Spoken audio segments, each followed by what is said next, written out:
just basic attacking him, especially with the stacks. Very, very mobile.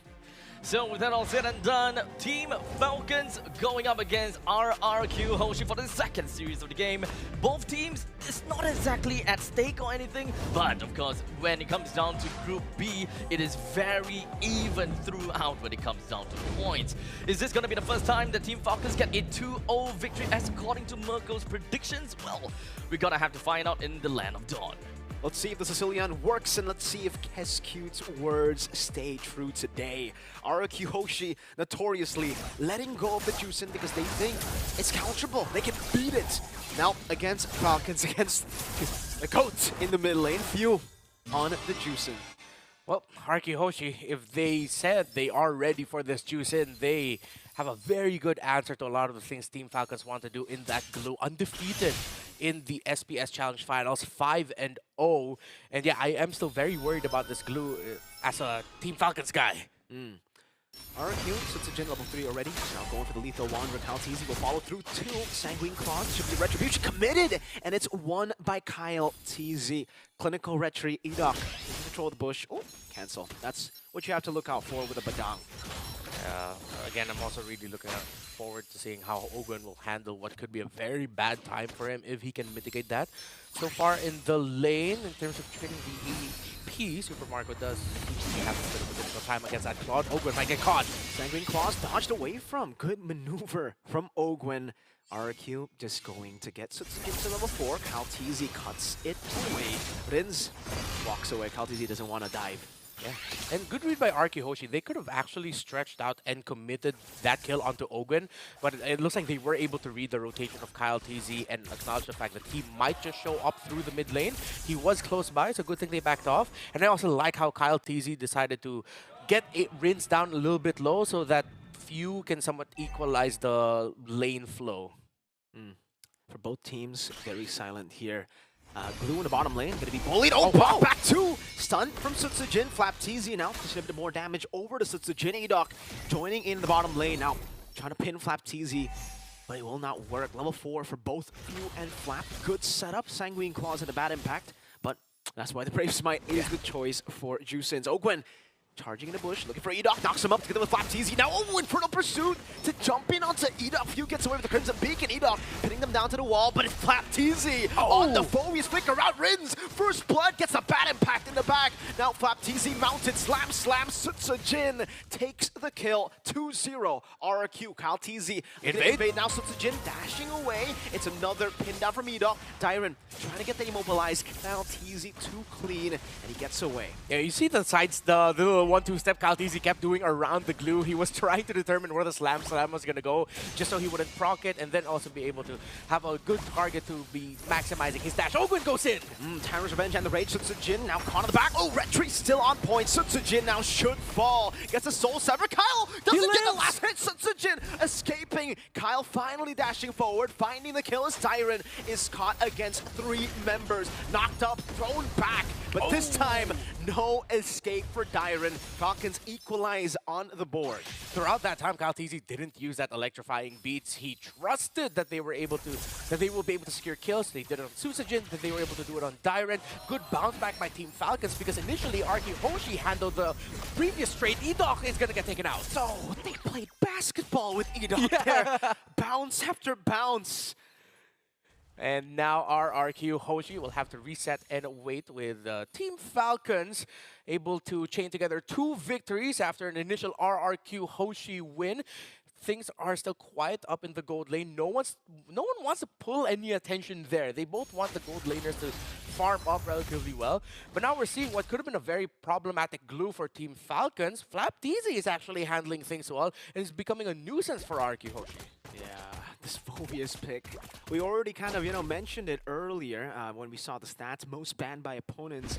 This is why FlapTZ, when he gets a damage dealer, when he gets anything with a reset, I honestly feel like it's a reset here. He's a reset player. Yeah. Like on the Phobius, on the Arlet, he's just a beast. Now Dyron, forced to use a split. You can see the Infernal Pursuit there. Does he decide to pop it? No, he does not. Few unable to get the Lantern Flare in time. Sutsujin already used skill 1, has to dash away, and is a level down on Kyle TZ. Okay, so typical Team Falcons offense where you see Flap and Few just grouping up together to see what trade they can get, usually up against the opposing EXP laner or roamer, while Kyle TZ will be going into the jungle to see if he can get resources or maybe even bring the opposing jungler down. So again, Team Falcons are still playing how we're used to seeing them play. No, mid lane gank Rins, able to flicker around. Tyrant split, not available just yet. And it will be good hope for the Kingdom. They have hit Flap and Kyle for them to back away. Now Turtle started by rrqhoshi. Lantern Flare over to Dyron. Now in the back, it's in front of pursuit. Over to Sutsujin, chasing him forward. Sutsujin, Soul Sever, and the bad impact actually does whiff. Sutsujin still able to find a kill. Dyron already mounting Ogwen, could flicker out from the slam. And it will now just be both teams backing away. Not really wanting to commit. Risky. They're just poking the Turtle down. Quite risky here for Kyle TZ. He's not the healthiest. Already had to dash out. Kyle back and forth, Sanguine Claws whipping Retribution! Oh! Kyle, Tyrant's Revenge! Onto 2! Now the Blazing Duet on from Toy, but it's a double for Kyle TZ, and Team Falcons get the dub. That was such a clutch Tyrant's Revenge coming in from Ogwen. That just led to that 2-kill for Team Falcons and even getting the turtle. So now rrqhoshi have to start becoming more careful here, because even though they are winning some trades, encountering some engages, in the long run, Team Falcons' investments are coming up big. 2,700 gold lead for Team Falcons, despite losing first turtle, and despite the scoreboard being relatively even.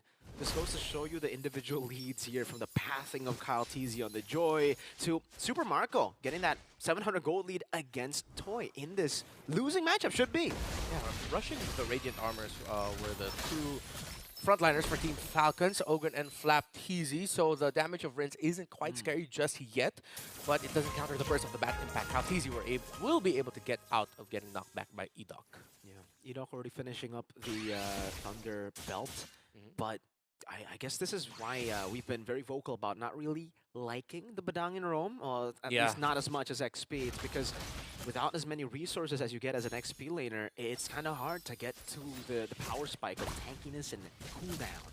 Yeah, and at the same time, I feel like Badang Rome really is best paired with a burstier type of mage, while the Sicilian wants the scale, wants some time. It's worked out for them in some previous trades, but now as we reach a mid-game power spike for Team Falcons, we're starting to see that if it isn't close and without the items, and if their opposing team has the items, you're not really seeing that much between the combo of Badang and Sicilian. And now it's a scaling game, I guess, for RRQ. They're just waiting for the Sicilian and the Claude.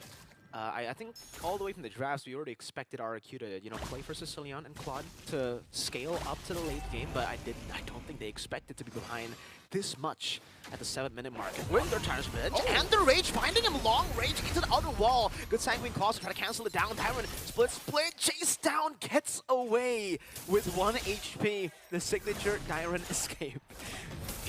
Yeah, it's 100% a fact now. The Tyrant is just clutch at being able to escape, being brought so low. So rrqhoshi will give up that turtle, but Sutsujin is taking the purple buff of Kyle TZ.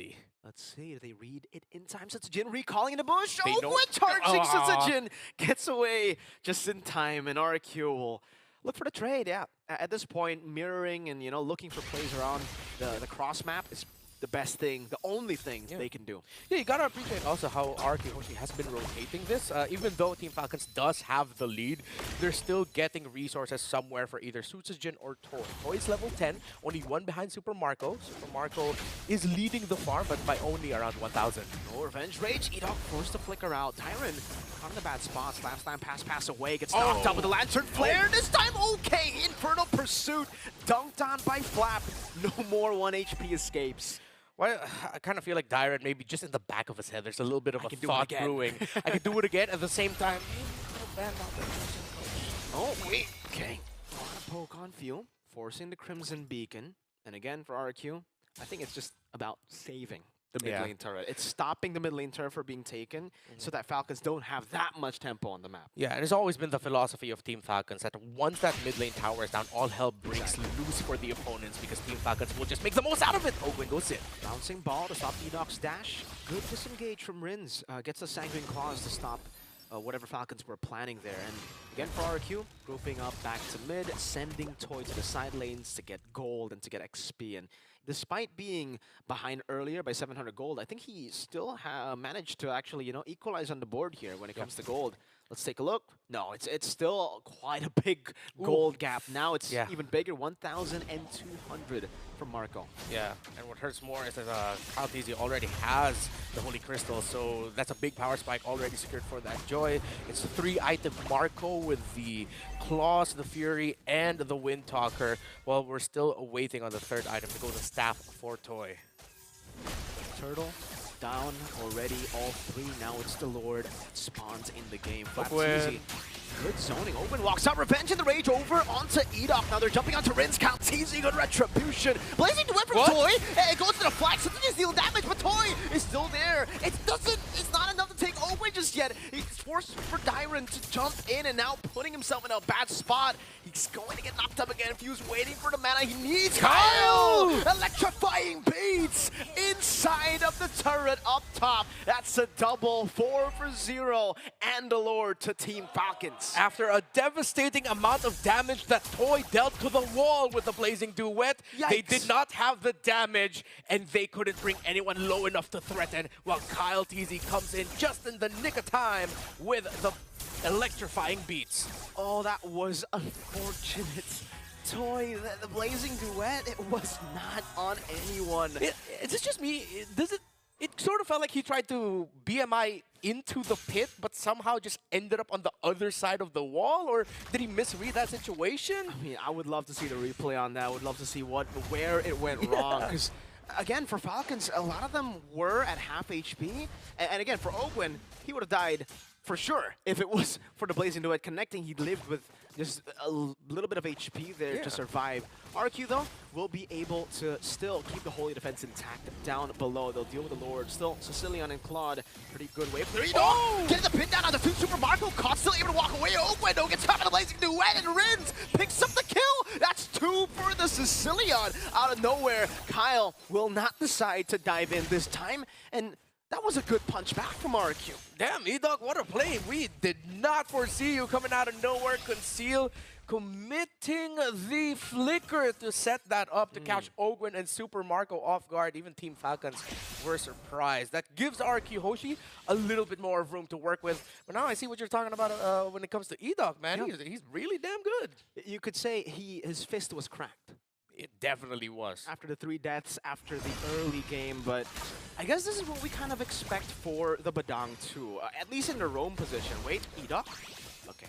Yeah, because you take a bit longer to get to your item power spikes. I don't know, is this the item power spike already? Kyle is poking with the electrifying beats. He has the Oracle, Thunderbelt, and the Conceal with Tough Boots. Yeah, I think that's more than enough because you just want the big CDR coming in from the Oracle. Plus, fortunately, we can't see how much stacks he has on the Thunderbelt, but he could be in a healthy amount because he's not dying fast. It's taking quite some time to even take Edok down. He got the Thunderbelt relatively early, I would say. So, been stacking on Ogwin perhaps a lot of times. Again, this is a pick where when you get Thunderbelt, the stacks can go crazy. You get a stack for every single first skill you throw that lands. So, yeah, quite easy. Oh, speaking of stacks, Rins is starting to deal quite a bit of damage. That's both the front lines of Falcons taking a Sanguine Claw, bad impact, down to half, forced to regen. 3 items of the Sicilian already has a Crown Toy. Okay, Edok, a little bit deep. Oh, goes in! Charge bench and the Rage! Now Super Marco coming in, Blazing Duel with the Crown! Dealing damage, not enough to take anyone down. Kyle TZ is godlike. Edok almost brought back by that Crimson Beacon. Somehow Ogwin and Flap are the ones that live with a sliver of HP. They survive long enough. Sutsujin, if he tries to steal this, it might be a little bit too much. But with frontliners unhealthy, Team Falcons are still taking the slow approach, respecting the Badang and the Suyo and what they can do. Okay, Kyle, electrifying beats are ready. I don't think they'll go for the steal. It'll be free for Team Falcons. And 12-5, still massive gold lead here for Team Falcons as they now look to siege again. But what is going to be the angle to attack the Sicilian and Claude in the base? Yeah, they have to try and see if they can slow front to back it. It'll be way too risky at this point. Although Kyle TZ will have the damage if he can get to Rins to burst him down. But that's such going to be a big trade reliant on if you get to take the glue and the Suyo and the Badang all down. The Sicilian at this point already has 3 items. The Wand, the Lantern, and the Divine Glaive as well. No wonder why Rins hurts. And I'm pretty sure he has hella stacks. Could be at around 220 or 220 despite them losing out in the early to mid. Item-wise, he's doing good too. Great farming so far. Actually, ahead of the Juicin currently on the Sicilian. Suyo sent up top. This is an enhanced Lord now coming to march down to the bottom lane. Should be able to get a charge as Ogwin charges the Tyrant's Revenge as well. 2 sides being attacked. Sutsujin up top and down below. Ogwin decides to go for that, gets punished for it. Immortality down. Tyrant looking for Slam. Doesn't get the Tyrant's Rage. Super Marco almost got rid of Toy PMI. Fade away from Super Marco. And rrqhoshi are just going to be waiting in. That's an entry coming in by FLAPTZ. Sutsujin trying to go after Super Marco, but Sutsujin will fall to the hands of the GOAT. View down below. That's still a wave that they are trying to utilize. Marco up top, trying to siege it down. Caltese looking for the stacks again. Purify out of the Sanguine Claws. Barely able to escape. RRQ keep their base turret in the mid lane intact. But man, was that close. I did not expect Ogwin to commit that Tyrant's Revenge. A little bit too greedy. Immobilized right away, but Caltese finds E-Dog, and E-Dog's low. Oh my god, the knockup gonna do it! Oh, the Sky Piercer stack for Few. Now the dive in. Tyrant able to punish Marco. Still, split, gets away. Every time, Tyrant, every time. And Toy is just trying to defend and succeed. He will. Team Falcons, though, is in an insane lead against rrqhoshi. Lord advantage. 2,036 gold diff. It's a negative 177 for the XP diff, but they got 2 turrets. That practically 3. That turret in the mid lane is a basic attack or 2 basic attacks away from being taken down. And again, for base turrets, the side ones are the most important ones to create that slow push in the far lane. And for Falcons, they're going to be happily taking the Lord right now. I mean, 16 seconds on the Lord. It's a slow push down below. Toy cannot handle it alone. I don't think they can do it fast enough. Yeah, they shouldn't get out of the base here. They can try to get vision, but at this point, committing a full fight is going to be so risky, especially if they do it at the time where Super Marco is just hovering around the mid. And this is another classic Team Falcons play, despite them being in the league. Ogwin and Super Marco pairing up together on the bottom side, opposite of where the Lord is. They're trying to see what they can get there. They're looking at the purple buff timers at the same time. So this is just old school Team Falcons that we're seeing. And now the threat of Super Marco split pushing means that rrqhoshi need to see that they actually cannot get any information where the Irithel is. High chance that that means Irithel is not close to the Lord. I think they use the conceal over to Rins. Heavy crossbow as well. Flicker out from Rins in the mid lane, almost getting caught. But there's a fight here too. E-Dog gonna be caught in the electrifying beast. Flicker to the wall. In front of pursuit from Flap. Up front, down, back again to Dyron. 2 for 0. A forced error from both sides of the map by Team Falcons. Yeah, and that was such a good read because they know that the Sicilian in every team fight is their biggest problem. All the damage that Rins would dish out. So doing what Ogwin and Super Marco did, the conceal to find Rins, at the same time Team Falcon said, oh, the Sicilian's out here, cool, we'll just go ahead and fight this despite it just 3 versus 4. They could handle it. And now with a Lord that they have with 3 waves, that mid lane turret will be taken down. Caltese and the stacks to zone them away. RRQ, do they have what it takes to defend against this siege now? Well, as long as Rins puts himself in a very healthy position, they should have it. But the entry of Toy with the Blazing Duet will come in big too. Caltese's Electrifying Beast every time has always been late entry. It's the reason why he's 8-0 and 7. He is deathless. rrqhoshi cannot overcommit at the start of the siege because if they do, they'll just be susceptible to Caltese coming in late, wiping them out and Team Falcons winning it. I think that's an evolved lord too, to make things tougher for RRQ. Sutsujin trying to deal with the wave in the bottom lane. Again, it's a conceal from Ogwen. He walks up, forces Sutsujin to use the retribution. Edoc cancel out the conceal and the charge. Dyrud melted down, force a flicker back. Oh, what happens in the back line? Kyle Teasy melting everybody. Kyle on the base. Kyle on RRQ. Game 1 to Team Falcons. A phenomenal game coming in from Team Falcons.